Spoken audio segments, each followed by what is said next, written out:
evening and welcome to CYC News for today, the 26th of July 2015 AD and the 19th of Abib 1731 AM. I'm Monica Mikhail. In today's headlines, Pope Tawadros visits the Armenian church in Lebanon. The church is attacked near Alexandria, damaging the facade. President Obama visits his African homeland. Earth-like planet is discovered by NASA, and an Australian dragon is found in Wales.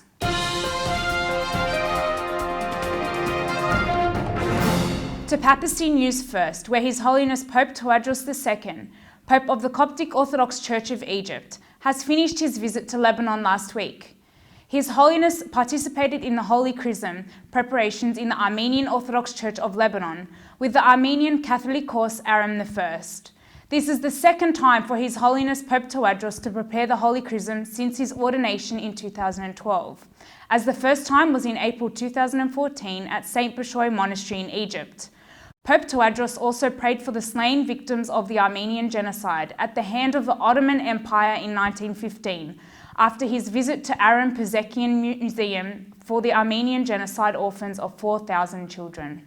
To our next top story, anonymous masked men attacked a church near Alexandria last Tuesday with Molotov cocktails, damaging the church's facade. The Security Directorate of Alexandria said in a press statement to Al Ahram newspaper that the attack did not result in any casualties, but caused some damage in the church's facade. A team from the Public Prosecution's Office went to inspect the site. The prosecutors examined ordered surveillance cameras to determine the possible identity of the attackers. To news in the United States, American President Barack Obama has visited Ethiopia and his homeland Kenya with a mission to strengthen US security and economic ties. He will also spend private time with family members, according to White House officials. Kenya is in a critical Western ally amidst the battle against the Somali Islamist group Al-Shabaab, which massacred 148 people in April at a Kenyan university near the Somali border. I wanted to be here because Africa is on the move. Africa is one of the fastest growing regions of the world.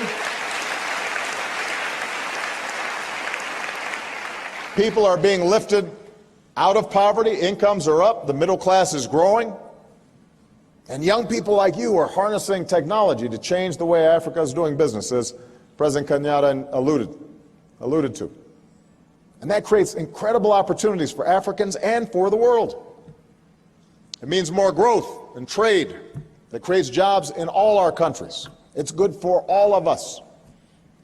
This continent needs to be a future hub of global growth, not just African growth.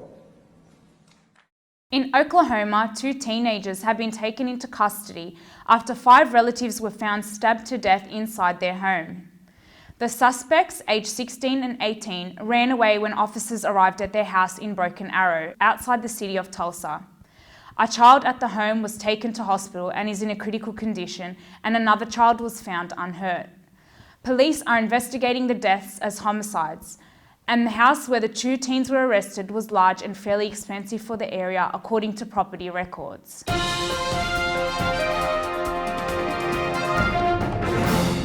And still in America, fast food workers' wages will eventually rise to $15 an hour after a state wage board unanimously recommended the increase.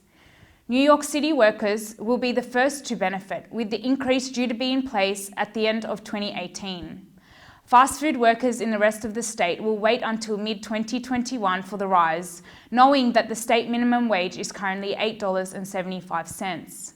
New York Governor Andrew Cuomo said that the vote marked one of the great days of his administration, and the state mayor Bill de Blasio said that he would now push for every worker in the city, not just fast food staff, to get a higher salary. The move is expected to affect around 180,000 workers who are employed in the fast food industry in New York alone.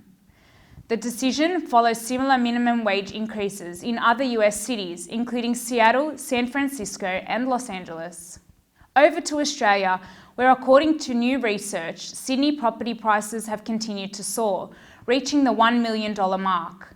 Domain Property Group said that the median price in Greater Sydney had risen 8.4% over the June quarter and 22.9% year on year. It was the fastest annual pace of gain since the late 1980s and was stronger than price booms in the early 2000s. Record low mortgage rates and demand from investors have fueled the growth. The report comes amid fears that many people living in Sydney and Melbourne will never be able to afford their own home. The report also mentioned that the increase in the median house price in Sydney between July 2014 and June this year was double the national average of 11.7%. A shaken Mick Fanning has vowed to return to surfing despite fighting off a shark during a competition in South Africa. Dramatic footage of the encounter on Sunday showed the moment when the shark hit the back of his board. The Australian surfer described his terrifying ordeal to reporters in Sydney upon his return home. He thanked his warrior mate and fellow competitor Julian Wilson, who swam into the fray to help. A haul of planets from NASA's Kepler telescope includes a world sharing many characteristics with Earth.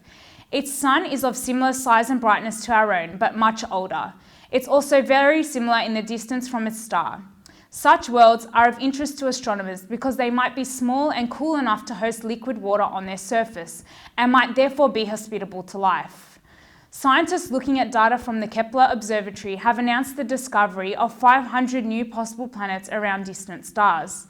These join the 4,175 planet candidates already identified by the telescope, expecting the new haul.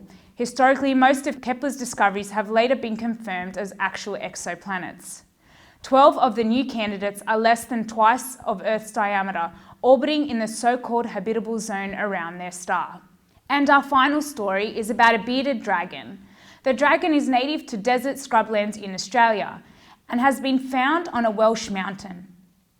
The reptile is thought to have been dumped on the Regos mountain near Treorchy in the south of the Wales valleys and was spotted lethargic and cold inside a vivarium.